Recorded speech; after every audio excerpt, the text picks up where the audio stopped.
Saturday in July, one of the people's favorite days is any weekend day in the summertime. Although I do love skiing and snow, we've got a great visual opportunity here this morning with the tanker Ardmore Civante headed toward the east out of the Quincy shipyard, somewhere thereabouts, at 9:30 in the morning. It's another weekend in July with warm and sticky weather. It's 75 degrees, but pretty comfortable really. Right here, the air is gently in from the east. We've got an egret taking off for us. Where are you going? All right. Along the Gulf of Weymouth and the Big Dig, and it's a quiet Saturday for the most part. Interesting. Look at that flux in the water at the end of the groin as the water is pushed out of the way by this massive tanker. These things, if you stand them on their end next to the Prudential Tower, are about the same size, more than 600 feet long. Speaking of the Prudential Tower, right over there. Last night at Fenway Park, a walk-off home run with the moon in the sky next to Fenway, next to the Prudential Tower. Red Sox on fire. And the weather is challenging. The air was actually from the west a short time ago. So the sun is out there at Wessagusset. There's blue sky developing right over our head with the fog burning off. And also on the water this morning, Dan Bach. Left Bass River this morning, 5:30. We are now off of Yarmouth. We're a little foggy out here today. Not a lot of visibility, maybe a half a mile behind Mo. So basically nothing but gray on the horizon. Taking the family from Bass River to Martha's Vineyard through the fog. He says the air is coming from the south at 5 to 10 miles per hour. Thank you, Dan, for that ground truth. Trying to figure out what the air is going to do is the hardest part of the forecast often. This morning's regional roundup at about 8:30. I think I got this. Yeah, I slept in today. I had a late night last night. All good. 78, 79 degrees. Highgate and Burlington, Vermont. Lake Champlain for the win in the warmth and humidity department. Dew points of 72 and 73. And again, that's a sign of a warming air mass when the Champlain Valley is the warmest place to start the day in New England. Boston, comfortable in the 60s with a dew point in the lower 60s, so the dew point has come down a little bit. Enough for us to burn off this fog fairly readily. And a light variable wind, but it is coming in from the east. The surface analysis this morning, where the H's and the L's are, what is wind? Air moving from that just strong enough high over the Gulf of Maine again, or no, Nova Scotia, there it is, 1021.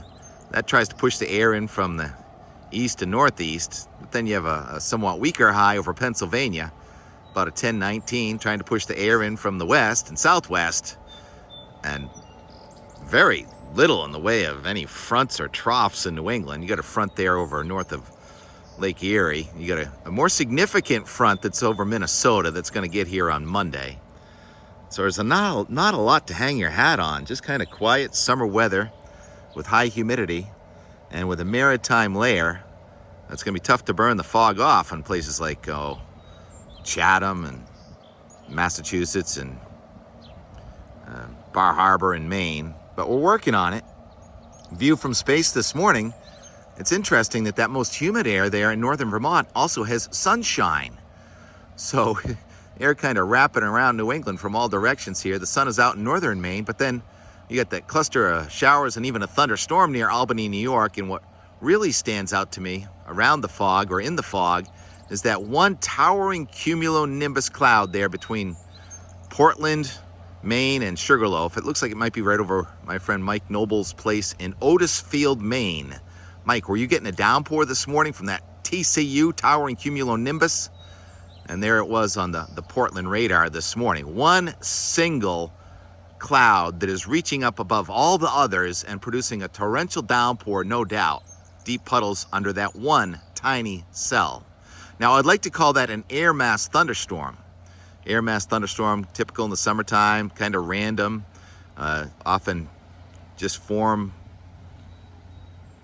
randomly. And an air mass thunderstorm usually takes the heating of the day to develop, but those were already existent. That one in Albany and the one in Maine, overnight, they held together. And so trying to figure out where and when any showers and storms are going to occur is not possible. I'll tell you that at the beaches, I do not think we're going to see any thunderstorms. We're going to see the fog burn off for a fairly nice beach weekend.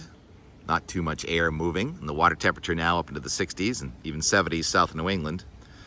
And interesting, when these thunderstorms do develop, the top of the thunderstorms that developed late yesterday blew off. And once again, I'm going to lift an image from content weather guy Phil in Plymouth, Massachusetts. He says he could hear the thunderstorm that was up near Lawrence, Massachusetts, and he is in Plymouth, about 80 miles away. And the tops of those storms were blowing off. The one over the Pioneer Valley, the one in north central Massachusetts, the tops blew off and headed off toward the northeast. So what does it take to get a cloud that high? It's called conditional instability. If you can get a cloud to form and somehow it keeps on rising and lifting and the air mass is unstable enough, once you get that parcel to a certain level, it is going to turn into a shower and a thunderstorm. And few and far between. It's going to happen again today. I looked at the velocity azimuth display in Albany, New York, where that shower was this morning. I took advantage because when you do have a shower over, the radar can look up through the cloud and see what the air is doing. And the velocity azimuth display at 9 o'clock this morning over Albany, New York was confounding chaos. Air kind of from the south-southeast near the surface, and then up a few thousand feet. It looks like it was from the south-southwest. And then it came in from the west, up around 15,000 feet in southwest. Then around 19,000 feet, there was hardly any air, even a little bit from the east-northeast. And then way up above that, 25,000 feet, the air was from the west at about 30 to 40 knots. And that's where you get the blow-off on the top of these really tall clouds. That should be a fascinating sky day again today in New England. So I'm just talking about meteorology here and observing the local weather and observe the animals, who seem quite content to just lay here. T-Rex and Steve over here. And do we want to do a forecast? Sure. A carpet that was wet a couple days ago is drying out in the sun, and Steve is just chilling. He's not even hooked up to anything. And how's my audio? It looks like the static is building in my audio. And sometimes when I zoom, it looks a little fuzzy. So I'm going to do that. I'm going to zoom over here to these catbirds, which are squawking at Steve or somebody, maybe me. So how's the audio? How's the zoom? You see that cabbage butterfly down there? No, it just went away. It's over there, over there. Steve assumes his position on the table. TK is going to sit down on the couch here and do the weather forecast. The Boston Meteogram from the Euro. It's ratcheting back off of the heat for next week again. This has been kind of going up and down for us. And it shows the temperature getting up into the 80s now in Boston, even with the light onshore flow. And the dew point pretty close to 70. But the blue line, the dew point, note that yesterday it was close to 70 to 75 for much of the week next week. Now it's more like 68 to 72. So it's backing off the heat and the humidity a little bit. It shows the next front on Monday with some raindrops. And then as for the heat wave, Wednesday, Thursday, Friday, it's backed off. It only says 90 on Thursday now. And it shows the front coming in here Friday. And with wet weather, and so much for our dry humidity, low humidity next weekend. Most of the guidance is canceling that. Now it stays sticky with showers next Saturday. So how do you do a 7-day forecast? You watch the trends and consistency. So there's been a bit of a trend to back off the low humidity next weekend. There's been a bit of a trend to back off how hot it's going to be on days 6, 7, and 8. See if that trend continues, and the consistency is not there either. So it just makes it really hard to forecast. So much things going on upstream you got to take into account. So What did I want to show next? The reasons for the less heat and more humidity late next week and next weekend we'll see in the Euro. But first I want to just show you the QPF from the NAM. We are going to have sporadic pop-up showers and thunderstorms today, more so than I would say tomorrow. QPF, you see some purple showing up there. Now yesterday I tried to say, oh, it looks like the Mount Washington Valley. Well, it didn't even rain in the Mount Washington Valley, so you can't say where this is going to happen. Anyone is vulnerable, especially if you're away from the ocean. Your ocean marine layer is much more stable than inland, where we get to 85 to 90, and that's happening today and tomorrow. And then on Monday there is a front coming in, so you see that heavier precip coming in on Monday. And so I'd say higher elevations, hills are part of the instability. If you get the sun to shine on a hill, now you're heating up land that's higher in the sky, and that initiates the convection. So the Green Mountains, the White Mountains, all along the Appalachian Trail up to Katahdin are places that I would say are most vulnerable to downpours. They're going to be fairly slow moving, and it should be a very interesting sky day today and next several days. All right, we've got the tugboat Justice going by, Steve, Cabbage Butterfly, yay. All right, now let's get to the Euro. Tim, it's 12 minutes. I'm just enjoying this weather discussion. Should I do these live on YouTube once in a while? Here's the Euro.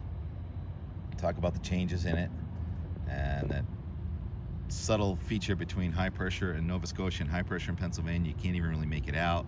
You can make out the front though coming across the Great Lakes. It's going to be losing some of its energy, so just spot showers and storms until here's Monday. You get those heavier showers and thunderstorms more widespread, maybe even making it to the coast.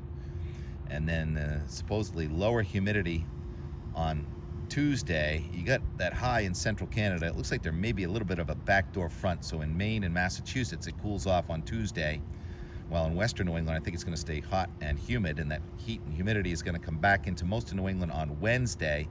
You have several low pressure systems tracking from the Great Lakes across into Canada, and then next Thursday into Friday here comes the more substantial front that we were hoping would bring lower humidity for all of us next weekend, but now that front is really weakening, and the high pressure system that looked so promising coming over us now is supposedly going to track much farther north across Ontario and Quebec, and instead of having the 558 thickness coming at northern Maine, now it's more like 564, 570, so that just means it's going to stay warm to hot and humid next weekend, especially if the sun comes out. And then this goes out to day 10 now, is Monday, July 21st, and we are in the heat and humidity with thunderstorms possible. There's a very weak front right over us, sort of that front that's trying to come through on Friday, lifting back as a warm front that never really clears out of here. As for tropical mischief off of South Carolina and North Carolina, I think that's still possible, but less likely than it looked yesterday. And also on this Monday, July 21st, look at the 582 thickness now from Texas up to about the Ohio River Valley, not quite though, the Mississippi River Valley anyway. So there's a vast area of the south central United States that's going to go back up to 100 and 110 with expanding heat advisories and warnings likely there. And we'll probably have these fronts continue to cascade in from Canada, just meaning more thunderstorms. Even if I go beyond that 10-day, I don't see any sign of the 582 near New England. So I just had my eyes closed, because that's what I do when I memorize these maps and I look at them in my mind, and then Steve disappeared. He's gone, like Houdini. And then we've got the boats going out towards the Hull Gut. And I forgot to check the surf. With this light onshore flow, maybe there's a little bit of surf. But any excuse to go down to the beach. And where'd Steve go? Oh, there he is. Hi, Steve. Doing his best cow imitation. He's grazing. So as we've talked for the last 14 minutes now, all the fog has evaporated right before our eyes. This is just so fun, dynamic. Sunburn factor, suddenly, in North Weymouth, Massachusetts, a 10 out of 10. But we have fog on all the horizons. North, west, north, east, and there's the sun. So savoring summertime and hoping that you stay safe in any of these showers and downpours. Could have severe weather. Oh yeah, I didn't show the severe weather yesterday. There were a few reports of severe weather in the Pioneer Valley and a little bit of flash flooding yesterday. So there's so rich, abundant moisture that these clouds, if they meet the criteria, the conditions for the instability, can cause flash flooding. Isolated spots in New England again today and the Northeast, and until further notice, every day. I don't think there's going to be one day where there's no showers and storms, but overall a nice summer pattern. Hopefully the fog burned off at your house if you're near a beach, Connecticut, Cape Cod, and Maine. There was one other thing I meant to show. I don't recall, so here's yesterday's very slow and more continuing the drying out of the basement here and doing not a lot of video. And got down to OPYC trying to get the swallows, and then interrupted by breaking news there at the end when those thunderstorms erupted while I thought I was done with my video. So here's and more from yesterday. Thanks. So the grade was all laid, put the concrete on, the forms were all placed, but then that mudslide yesterday created this layer of mud where the form had already been laid. So I don't know what the deal is, if they're going to try and do the rebar over or remove the mud from underneath the rebar. Should be interesting. Don't you say, Steve? Out the door weather and more for our shooting on a Friday, airing on a Saturday. It's very comfortable out here, but warm and humid is just on our doorstep. Who's getting the thunderstorms today? High noon, second Friday of July. Summer is so short. We've got breaks of sun. So this is that marginal beach weather I was talking about. And there's been looks like a very subtle wind shift here. The Yggdrasil is pointed towards the west. Kind of a fickle breeze, but west warms us up. And it is warm. We've got multi-layered sky. I haven't looked at the radar yet, but scattered showers and thunderstorms. Without flash flooding? Maybe. I don't know. We'll be watching Conway, New Hampshire, according to the guidance this afternoon. So much for that little bit of a breeze from the west. The sun came out, heat up the land, enhanced the breeze from the east. You know all about that, right? Right. See that? Right. And Rex wants to take us for a walk here after 1 o'clock. Birds are singing. My microphone's not working that well though, is it? What else to fix? How about an iPhone? Microphone. Thing only 18 months old. I like how he looks both ways. Good boy, Rex. The banks of Great Hill, where the water was running down, around, and through our basement yesterday. So they mowed this, what was it, about 2 weeks ago? This is how fast the knotweed grows. It's about 12-day-old knotweed right there. Can't stop the knotweed. And can't stop the rain from falling, can't stop the water from falling down the hill.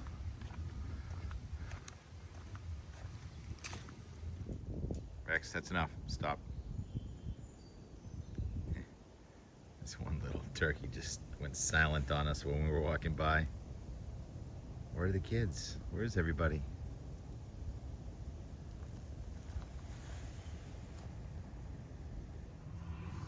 Live at 5 p.m. that is, on Friday. It's the weekend. Double shot. There's only one flash flood warning in northeastern Pennsylvania. Pennsylvania has had so many flash flood warnings in the last 6 weeks, I've lost count. The NAM had the Mount Washington Valley with a threat for bigger thunderstorms. Instead, it's the Carrabassett Valley, the Merrimack Valley. Look at those three converging right on Nashua. Weir, is it pouring at your house?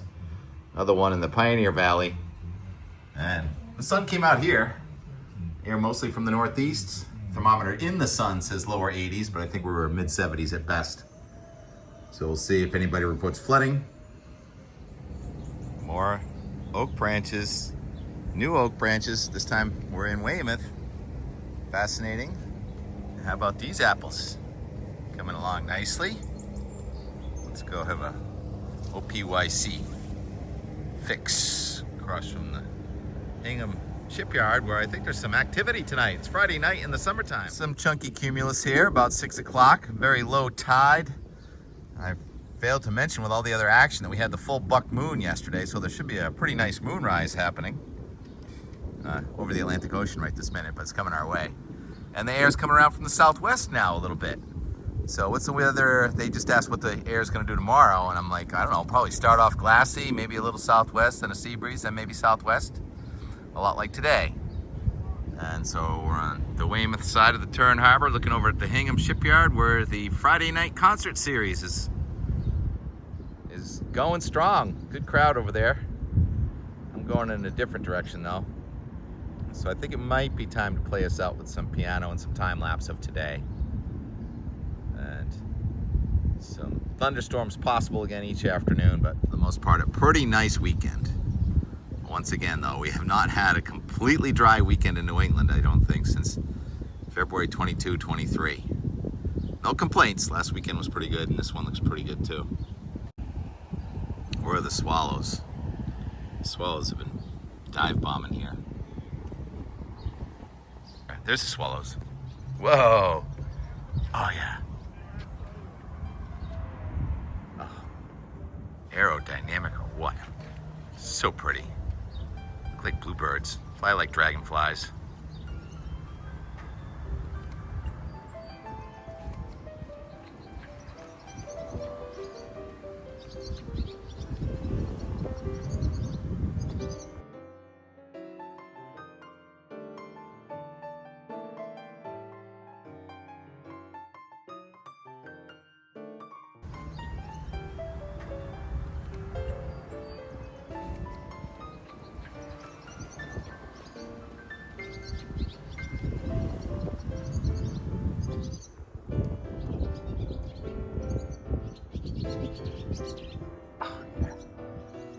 Oh yeah. We break for birds, but the birds don't break for us. Okay, that was fun.